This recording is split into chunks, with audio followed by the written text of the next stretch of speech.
New Zealand likes to sell itself as young, a land discovered late, mapped thoroughly, catalogued down to the last kilometre by the same satellites Here, that show the you your vibrant own green of the driveway. cliffs Pull contrasts up Google sharply Maps with the anywhere in this dark country basalt and you rocks can drop a and the pin on a endless, beach in the sleepy Catlins, sea. count the sheep in a paddock outside Taihape, zoom in to a car park in Rotorua close enough to read the number plates. That is the promise of the modern map. Everything visible, everything indexed, nothing left in shadow, except some things are not there anymore, or they were never allowed to fully appear in the first place. Over the past few years, trampers, archaeologists, and more than a few obsessive amateurs with too much time, and a GPS unit have noticed something odd. Coordinates that once showed clear satellite detail now sit under a blur, or a strange patch of low-resolution imagery, or simply a grey gap where a cave mouth or a hillside used to be. Sometimes there's a tidy explanation. Sometimes there is not one anyone in an official capacity is willing to give you. I want to be upfront about something before we start, because it matters for a list like this one. Not every gap in a map is sinister. Most of them honestly are not. Some are grief, some are geology, some are simple bureaucratic laziness, an imagery contractor that never got around to updating a low-traffic rural tile. But a handful of these 13 do not fit neatly into any of those tidy categories, and I think you deserve to hear about all of them. The explained and the unexplained side by side, and decide for yourself where each one sits. Today I want to take you to 13 of those places. Ancient sites, most of them older than any European record of this country, that have, in one way or another, slipped out of full view on the world's most detailed map. Some for reasons of respect, some for reasons of safety, and at least a couple for reasons nobody has ever quite managed to explain. Go on, subscribe, and I'll tell you the whole story. Number 13. The Kaimanawa Wall. Deep in the Kaimanawa Forest Park, a few hours' walk from the nearest road end through some genuinely unforgiving backcountry, there is a rock formation that has been arguing with itself for 30 years. It is a section of columnar jointed stone, roughly square blocks stacked in tidy horizontal courses, rising out of a hillside like the corner of a buried building. In 1996, an amateur historian named Barry Brailsford brought the formation to public attention, tying it to a theory of a pre-Maori civilization he called Wairua, a people supposedly displaced long before the arrival of the first waka. GNS Science sent geologists out to look at it. Their conclusion was straightforward. The wall is natural ignimbrite, columnar jointing formed by a volcanic eruption roughly 300,000 years ago, the same process that produces the basalt columns you see at Giant's Causeway or Devil's Post Pile. Case closed, said the officials. Except the case never quite closed for everyone. Alternative researchers still argue the joint spacing is too regular, the corners too clean, for pure geology. Mainstream archaeology disagrees, and the physical evidence, on balance, favours the geologists. What is stranger is what happened to the place on the map. The Department of Conservation has never signposted a track to it, deliberately, to discourage foot traffic on fragile backcountry. But the satellite imagery over the exact coordinates has also grown noticeably worse over the past decade. A lower resolution composite tile, sitting in a sea of otherwise sharp forest imagery around it. Doc says it is simply a low priority area for imagery updates. Trampers who have compared old cached versions of the map say the detail used to be better. Whether that is coincidence, bandwidth economics, or something more deliberate is a question nobody has ever answered on the record. It is worth saying plainly that this is not the only lost civilization claim this country has produced, and it will not be the last. New Zealand's actual, well-documented settlement history is already remarkable enough on its own terms. A set of Pacific voyaging societies arriving within the last 1,000 years and developing an entire distinct culture in isolation. That does not stop a steady trickle of alternative theories, older visitors, other peoples, other explanations, most of which fall apart the moment a geologist or an archaeologist actually goes and looks properly. The Kaimanawa Wall is probably no exception, but probably is not certainly, and the Department of Conservation, for its part, has never seemed particularly interested in settling the argument once and for all by simply improving the imagery and inviting closer scrutiny. The wall is still there, whatever it is. The blur around it on your phone screen is real too. Make of that what you will. Number 12. Ruapekapeka Pā. Inland from the Bay of Islands, near the small town of Kauwae, sits one of the most important military sites in New Zealand history, and one of the least visited, tucked down a quiet side road most tourists driving the Twin Coast Discovery route never bother to take. Ruapekapeka, the Bat's Nest, was built in the summer of 1845 and 1846 by the Ngapuhi Rangatira Kawiti during what is now called the Northern War. What Kawiti's engineers built was extraordinary. Rather than the traditional stockade designed to repel musket fire, Ruapekapeka was constructed with deep underground bunkers and interconnected trenches specifically engineered to survive sustained British artillery bombardment. A defensive innovation that predates trench warfare, as the rest of the world would come to know it by nearly 70 years. British and Allied Maori forces besieged the PA for 10 days in January 1846, firing repeatedly, and when they finally entered, they found it largely empty. Kawiti's forces had slipped away in the night, the defence having served its purpose without a final stand. Today, the site is a heritage reserve, well maintained by Heritage New Zealand, with interpretive signage and a public car park.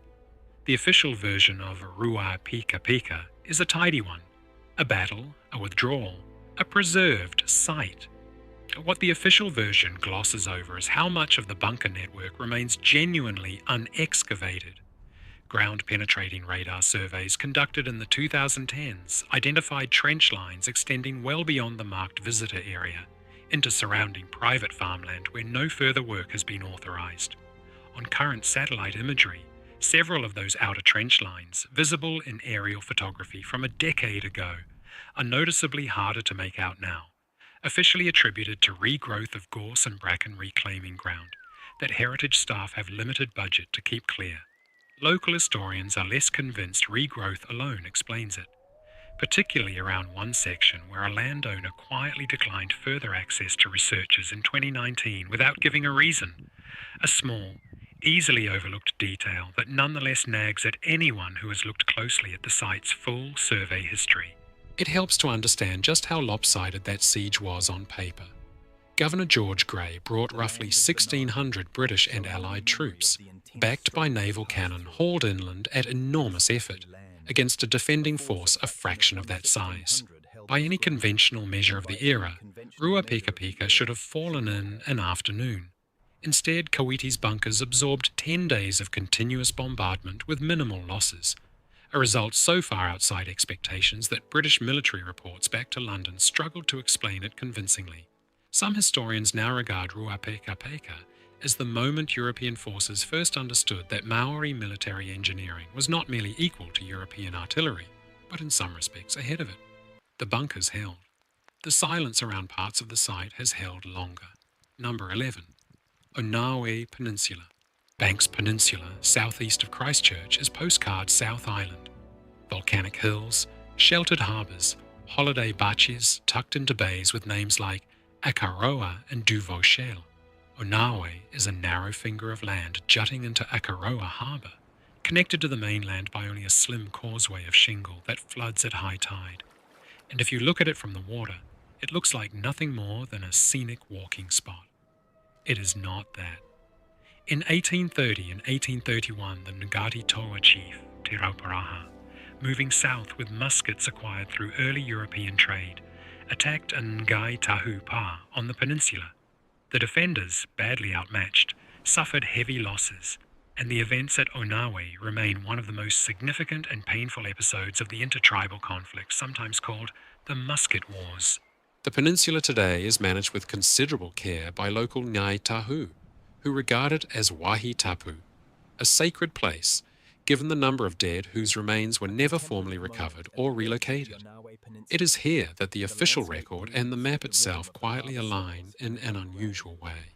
Google's satellite resolution over Onawe drops noticeably compared to the surrounding coastline of the harbour. a soft, low detail patch sitting in an otherwise crisp stretch of imagery. This is not a mystery in the conspiratorial sense. It is a documented, deliberate practice. Iwi across the country have, in growing numbers, requested reduced imagery resolution over sites containing unmarked graves, and mapping companies have, to their credit, generally complied. The blur here is not something being hidden from you. It is something being protected for people who cannot ask for that protection themselves anymore. Onawe was not an isolated event. It sits within the wider period historians call the Musket Wars, roughly the 1810s through the 1830s, when the uneven early arrival of European firearms among different EWE triggered a cascade of conflict and displacement across the country, reshaping tribal boundaries in ways still felt today. What makes Onawe distinct within that larger, painful chapter is how concentrated and total the loss was in one place. A narrow peninsula with limited escape routes, chosen by its defenders precisely because it seemed defensible, and instead becoming a trap. In Ngai Tahu, oral history treats the peninsula with a gravity that visitors rarely sense from the walking track alone. Whether every visitor to Akaroa understands what they are looking at across the water is another question entirely. Number 10. The Waitaki Valley Rock Art Shelters. North Otago is limestone country, pale outcrops rising out of dry tussock farmland between Oamaru and the Waitaki River, a landscape that photographs beautifully and reveals almost nothing of what it is actually hiding to anyone passing through at highway speed. Tucked under dozens of low overhangs in this region are some of the oldest surviving artworks in New Zealand. Ochre and charcoal drawings of birds, waka, taniwha-like creatures and human figures, painted onto rock by early Maori ancestors, with some shelters believed to contain work over 500 years old. Sites like Takiroa, Dontroon, and a scatter of lesser-known shelters on private farmland form one of the richest bodies of rock art in the Southern Hemisphere. The official position jointly held by the Department of Conservation and Te Runanga, o Ngai Tahu, is that public access to the well-known shelters is encouraged, with signage and fencing at the major sites. What is quietly left off any public map is the location of dozens of smaller, unprotected shelters, known to local farmers, archaeologists, and iwi, but never geotagged, never listed, never pinned. The reason is not mysterious, just tired and practical. Rock art that has been publicized in the past has been vandalized, scratched over with modern graffiti, or in a handful of cases physically damaged by souvenir hunters chipping at the rock. So the protection here works in reverse of what you might expect. Silence, not signage, is the preservation strategy. Radiocarbon work and stylistic analysis suggest the drawings span a long period rather than a single burst of activity, with some of the imagery, particularly depictions of moa and other now extinct birds, likely dating from the earliest centuries of Polynesian settlement of the South Island, when those creatures still walked the very valley the artists were standing in. Later, drawings show clear stylistic shifts, some researchers argue reflecting contact with European ships and objects long before formal colonization. Sailing vessels and horses appearing in charcoal alongside older traditional figures. Reading the full sequence at any one shelter is, in effect, reading centuries of change recorded by people who left almost no other written trace of themselves. If you drive the Waitaki Valley today, you are passing within meters of paintings older than most of the world's cathedrals, and you would have no way of knowing it unless someone told you exactly where to look. Most people never will be told. Number 9. Mangapohui and the burial caves of Waitomo Cave Country. Everyone has heard of Waitomo, the glowworms, the blackwater rafting, the tour buses. Fewer people know that the same limestone karst landscape stretching south of the town, through Mangapohui Natural Bridge and beyond, has been used for a very different purpose for far longer than it has hosted tourists. For generations, local iwi used the region's deep, dry, hard-to-reach caves as urupa, resting places for the bones of high-ranking dead, deliberately chosen for their remoteness. Concealing the location of a burial cave was not carelessness. It was protection, a way of keeping ancestral remains safe from desecration by rival groups in a period when such things happened. That tradition of deliberate secrecy has simply continued into the digital age. Caving clubs and researchers who know the rough location of several such caves in the Waitomo backcountry will tell you, if you ask nicely, that the coordinates that circulate among cavers are frequently altered, offset by a few hundred meters from the true location, a kind of analog encryption practiced long before anyone had a word for it. No official map will show you these caves. No official map is meant to. The King Country karst system stretches for well over 40 kilometres in total, an intricate honeycomb of limestone dissolved slowly over millions of years by acidic groundwater, riddled with sinkholes, underground rivers, and chambers large enough to hold a cathedral. Maungawhau Natural Bridge itself, the collapsed remnant of what was once a cave roof, gives a visible above-ground hint of just how much cave lies beneath the paddocks in every direction, most of it never formally surveyed at all. The practice of secret burial caves was never unique to Waikato. It runs through Maori tradition all across the country, wherever the local geology offered somewhere dry, elevated and difficult to reach, cliff ledges in the Ureweras, sea caves on the east coast, limestone systems here in the King Country. What made the Waitomo region especially suited to it is simply how extensive and how poorly surveyed the karst network still is. Cavers who have spent decades mapping the region will tell you new chambers are still being found, connections between known systems still being discovered, meaning the full extent of what lies beneath this stretch of Waikato farmland has genuinely never been completely charted by anyone, official or otherwise. It says something about this country that one of its oldest surviving traditions of respect for the dead has translated almost perfectly onto a piece of modern technology built for the opposite purpose. The map was built to reveal everything. Some things simply refused to be revealed. Number 8. Maungawhau, Mount Eden. In the middle of Auckland, surrounded by traffic and coffee shops and million-dollar villas, sits one of the largest and most heavily terraced PA sites in the country. Maungawhau, known to most visitors simply as Mount Eden, was home to generations of Maori before European settlement. Its slopes carved into rings of defensive terracing, its lower flanks pocked with kumara storage pits still visible if you know what you're looking at. It remains one of the most sacred maunga in Tamaki Makaurau, and it is, at the same time, one of the most photographed lookouts in the city. That tension between accessible tourist attraction and sacred ancestral site came to a head in 2021, when Tupuna Maunga Authority, representing the 13 iwi and hapu with mana wenua, status over Auckland's volcanic cones, closed vehicle access to the summit permanently. The official explanation was straightforward: protecting fragile earthworks from erosion caused by decades of cars parking directly on top of an 800-year-old PA. Some Aucklanders were unhappy about losing a drive-up view. Fewer of them stopped to ask why the earthworks needed protecting from cars in the first place, or how long people had been driving over unmarked graves without knowing it. Maungawhau is one of around 50 volcanic cones scattered across the Auckland field, most of them Maori Pa at one point or another, but few carry terracing as extensive or as well preserved as this one. Rings of flattened earth stepping down the slope like a vast amphitheatre, each level once home to wear and storage structures for a population. Historians estimate could have run into the thousands during peak occupation. Standing at the summit today, looking out over a city of 1.5 million people, it is easy to forget that this hill was itself once the site of a settlement of comparable scale for its era.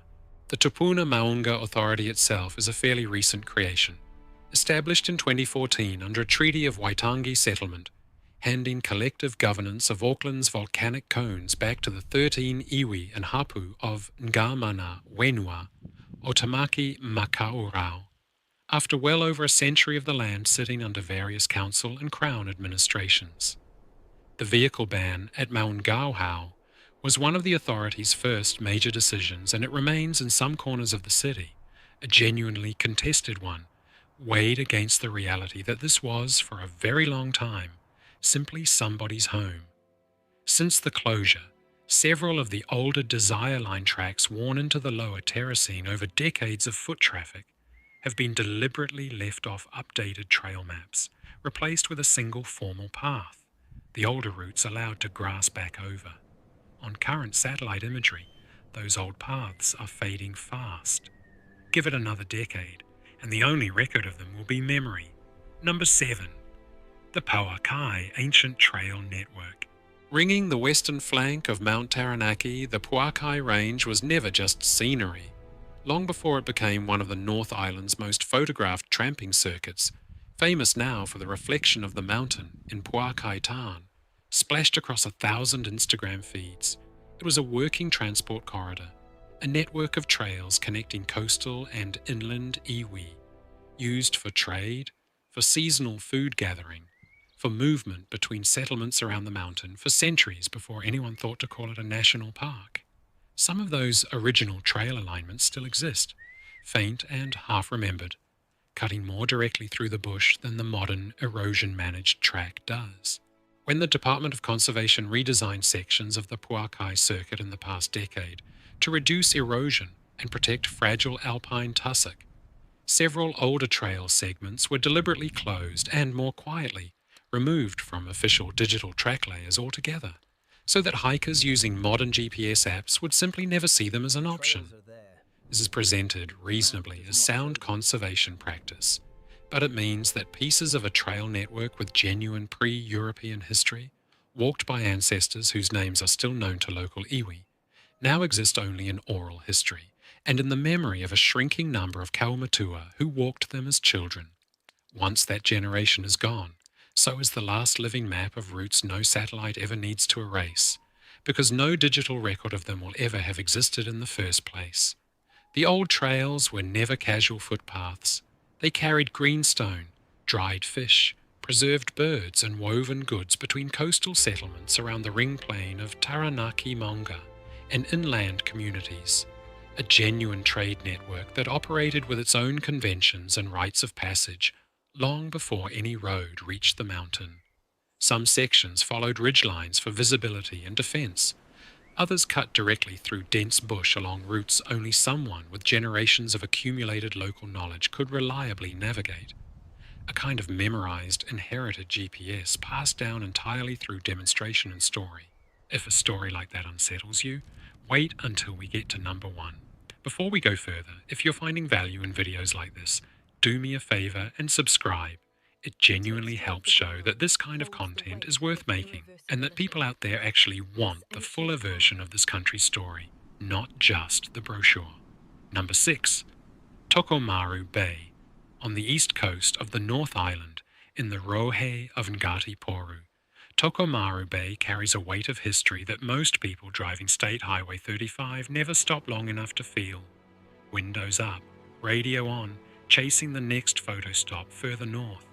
This stretch of coastline is rich with waka landing traditions, ancestral pair sites terraced into the headlands, and waka-papa connections stretching back to founding ancestors of the wider east coast iwi. Much of that history is not written down in any museum plaque.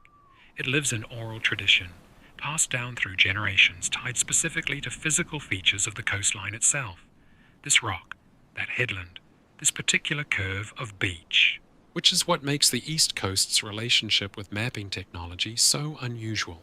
Unlike the deliberate blurring or the intentional omission you find elsewhere on this list, what is happening at Tokomaru Bay and along stretches of this coastline is simple erosion, and it is happening fast, visible year on year to anyone who actually lives there, rather than passing through on a road trip. Sections of old PA terracing that appeared clearly in aerial photography as recently as the 1990s have since been undercut by the sea and have simply collapsed. Land that used to be there and now is not. Satellite imagery updates lag behind the real coastline by months or years. So for a while, the map shows land that has already fallen into the ocean. Ancestral ground rendered as a ghost on your screen, technically visible, no longer physically real. Tokomaru Bay itself was once a genuinely bustling settlement, home in the early 20th century to one of the largest freezing works on the east coast, employing hundreds of workers at its peak before closing in the 1950s. Its rusting remains still standing as a landmark separate from, but not unrelated to, the far older history beneath and around it. There is something quietly fitting about a bay that has already watched one entire era of human industry rise and collapse within living memory, now watching an even older layer of its history slip away beneath the waves in real time. Coastal erosion along this stretch of the east coast is not new, but the rate of it has changed noticeably within living memory, worsened by a combination of historic deforestation further inland, sending more sediment and runoff into river mouths, and increasingly severe storm events in recent decades battering the same headlands over and over with less recovery time between them. Ngati Porou Kaumatua, who grew up on this coastline, described specific landmarks from their childhood, particular rocks, particular stretches of dune, that simply are not there for their grandchildren to see. It is a slow, grinding kind of loss, without a single dramatic moment to point to, which in some ways makes it harder to grieve than something more sudden. Nobody removed this from the map on purpose. The ocean did it for them. I am curious whether anyone watching this has walked that coastline and noticed how much has changed even in their own lifetime. Tell me in the comments, because I would genuinely like to know how fast this is happening from someone who has actually seen it. Number 5. Wharekauri, the Chatham Islands.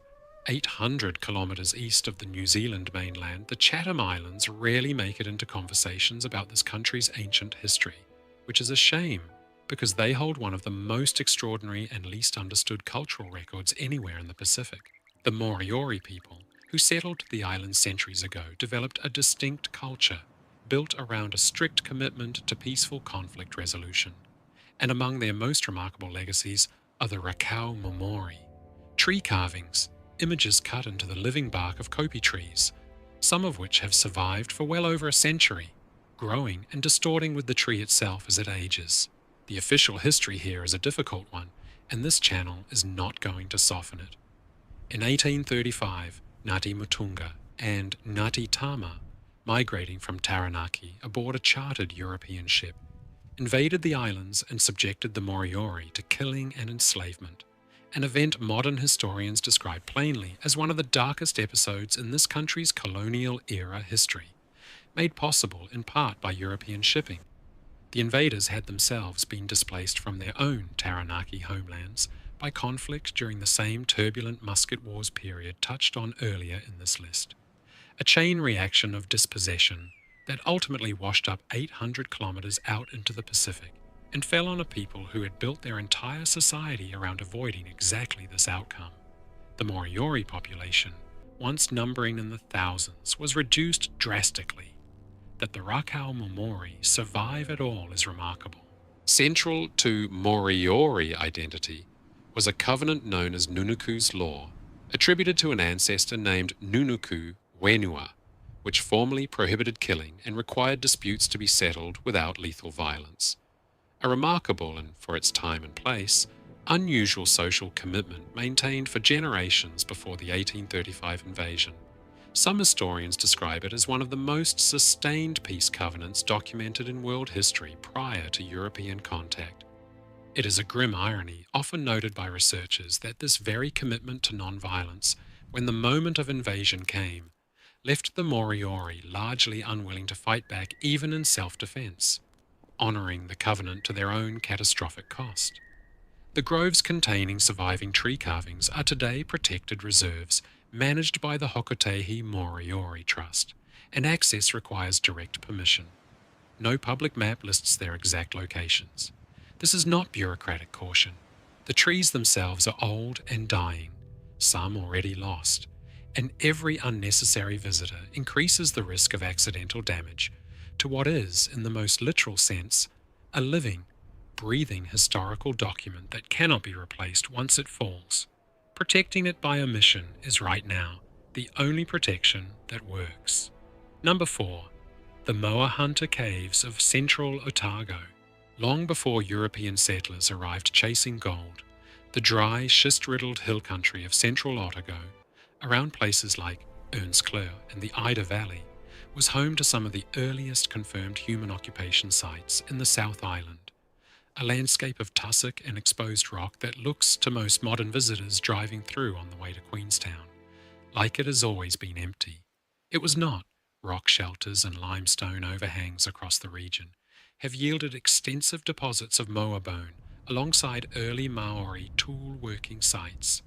Some radiocarbon dated to among the oldest human presence recorded anywhere in Te Waipunamu. Evidence of a hunting culture that helped drive the largest bird that ever lived on this land to extinction within a few centuries of first contact. Moa were extraordinary birds, some species standing taller than a grown man, entirely flightless, entirely defenseless against a predator that had never existed in their evolutionary history until people arrived by Waka.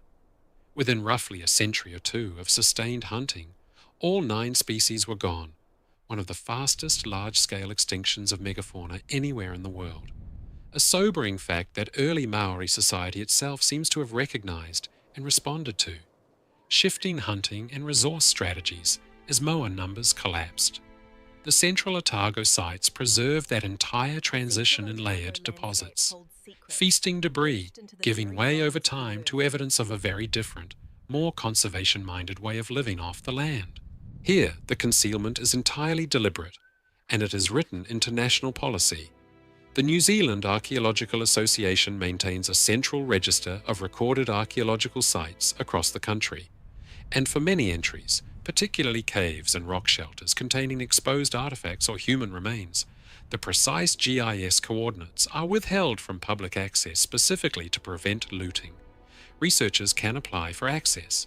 The general public cannot simply look it up, which means that somewhere in the folded, empty-looking hills of central Otago, sites documenting some of the very first human footsteps on this half of the country sit quietly unmarked, protected not by fences or guards, but by the simple, effective trick of nobody outside a small circle knowing exactly where to dig. Number 3. The lava caves of Rangitoto. Rangitoto sits in the Hauraki Gulf, that distinctive volcanic silhouette every Aucklander recognizes without thinking twice about it. Its symmetrical cone forming the backdrop to 1,000 harbour photographs and postcards without most people ever setting foot on it. What is less commonly appreciated is how young the island actually is. Rangitoto erupted somewhere around 600 to 650 years ago, meaning it is entirely plausible and increasingly accepted among researchers that Maori living in the region at the time witnessed the eruption itself, an event that may be preserved in oral tradition describing fire from the sea. Within a remarkably short time after cooling, the volcanic rock was colonized by Pohutukawa, taking root directly in the lava field, and early Maori made use of the island's extensive network of lava caves for shelter, and later cultivated gardens and pockets of soil that formed in the rock. What makes Rangitoto's early colonization genuinely strange, biologically speaking, is the speed of it. Bare lava fields are normally hostile to plant life for centuries, yet Rangitoto now hosts the largest Pohutukawa forest in the world. Trees that established themselves directly in cracked rock with almost no soil to speak of. An ecological anomaly researchers still study. Early Maori gardens on the island took advantage of small pockets of accumulated ash and organic material, walled with volcanic stone to hold what little soil existed. Structures whose low rock walls can still be traced across parts of the island today by anyone who knows to look past what seems, at first glance, like natural scree. Today, Rangitoto is a scenic reserve, popular with day trippers taking the ferry from downtown Auckland, but a significant number of its lava cave entrances remain gated and closed to the public on the official grounds of structural safety, given that lava tube roofs can be unstable and prone to sudden collapse. Satellite and aerial imagery over several of these gated entrances is noticeably lower resolution than the surrounding forest canopy, a decision the Department of Conservation attributes plainly to not wanting to advertise the exact location of unsealed, hazardous cave openings to the public. It is a rare case on this list where the reason for the gap in the map is entirely practical, entirely explained, and still manages to feel unsettling anyway. An island barely older than some of the buildings in the city that surrounds it, and already there are parts of it nobody is meant to find. Number 2. Cape Kidnappers to Kauwae-a-Māui. The dramatic white cliffs south of Napier are best known today for their gannet colony, one of the largest mainland breeding colonies in the world, and for the golf course that now sits along part of the headland. Long before either of those things, the cliffs were known in tradition as Te Kauwae-a-Māui, the jawbone of Maui, tied to the story of the demigod Maui hauling the North Island up from the sea as an enormous fish. The cliff tops carried ancestral peace sites for generations, positions chosen for their commanding view over Hawke's Bay, and the surrounding land holds urupa, whose exact extent has never been fully documented. The English name dates to October 1769, when Captain James Cook's crew watched local Maori attempt to take a Tahitian boy travelling aboard the Endeavour, mistaking the situation for an opportunity to negotiate for the boy's release into local custody, a misunderstanding across two completely different cultural frameworks that Cook's journal renders as simple theft. It is worth sitting with how much gets flattened when only one side of an encounter gets to write the account, and how casually that flattened version becomes the permanent name stamped on every map since. The gannet colony that draws most modern visitors is itself a relatively recent addition to the Cape's long story, first recorded forming here in the early 20th century, and now hosting several thousand breeding pairs each season, one of only a small number of easily accessible mainland gannet colonies anywhere in the world.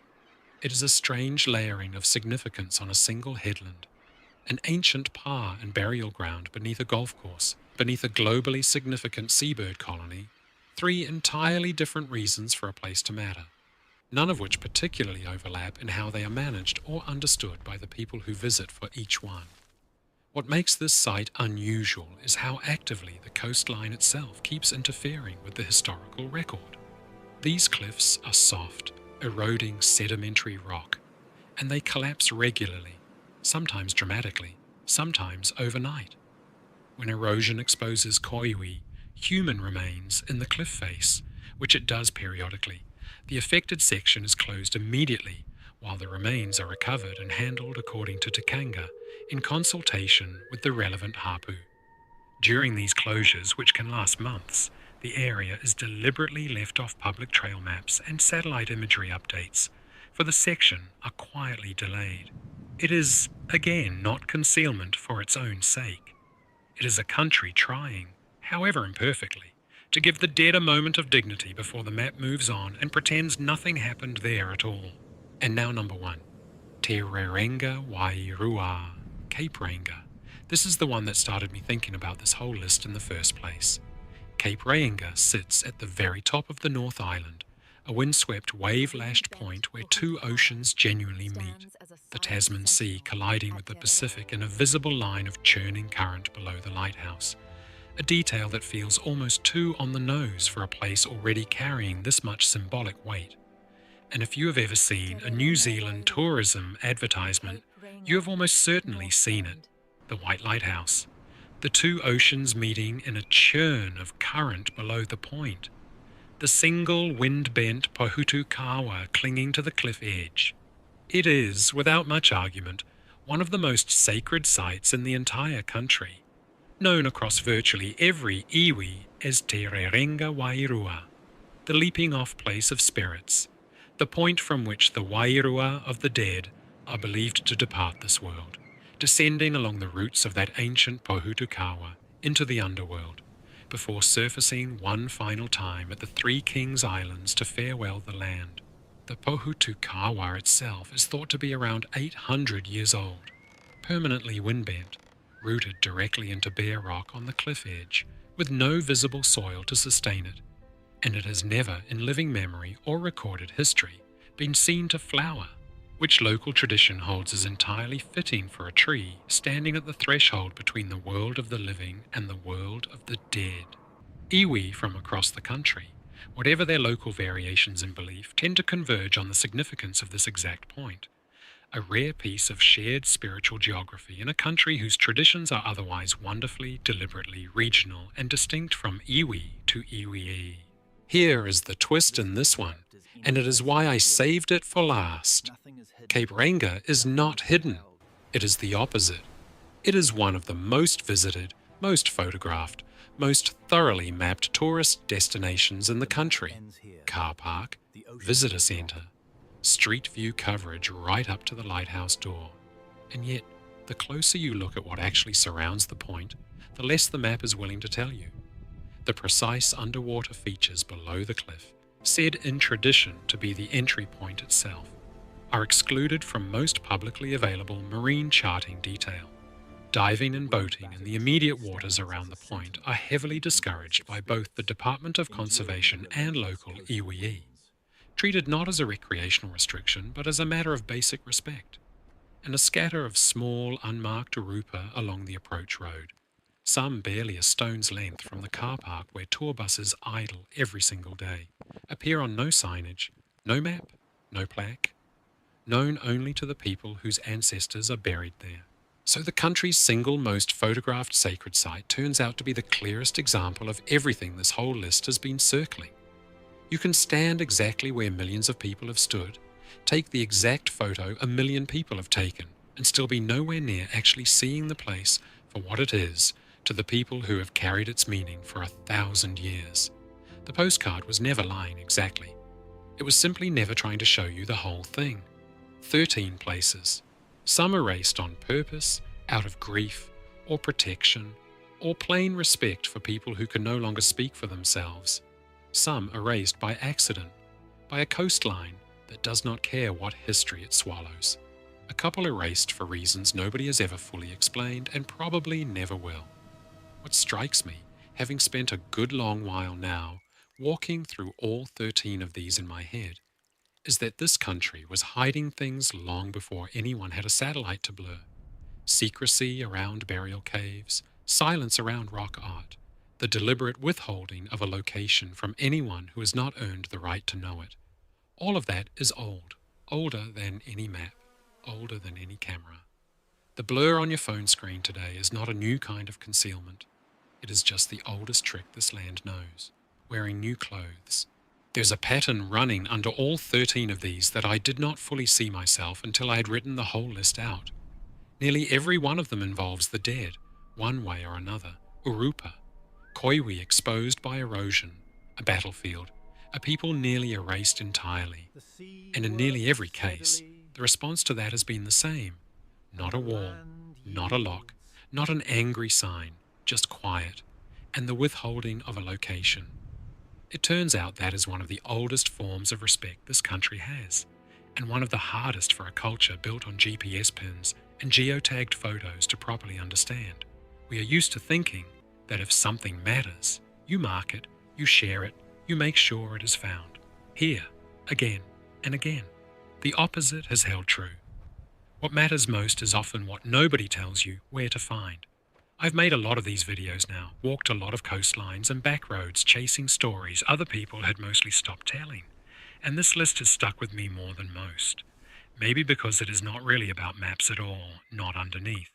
It is about who gets to decide what is remembered out loud and what is remembered quietly, kept close, handed down only to the people trusted to carry it properly. This country does both, all the time, everywhere, and most of us drive right past the quiet kind without ever knowing it was there. If you have stood at any of these places yourself and noticed something I have not mentioned here, I would genuinely like to know. Leave it in the comments, because half of what I know about this country came from people exactly like you, telling me what the official record left out. A map can only ever show you what someone has decided is safe for you to see. Everything else is still out there. It always was. You just have to know someone willing to walk you to it in person, because no satellite ever will. And honestly, I think that is exactly how some of these places would want it to stay. I am a grandpa, and grandpas worry. Look after yourself.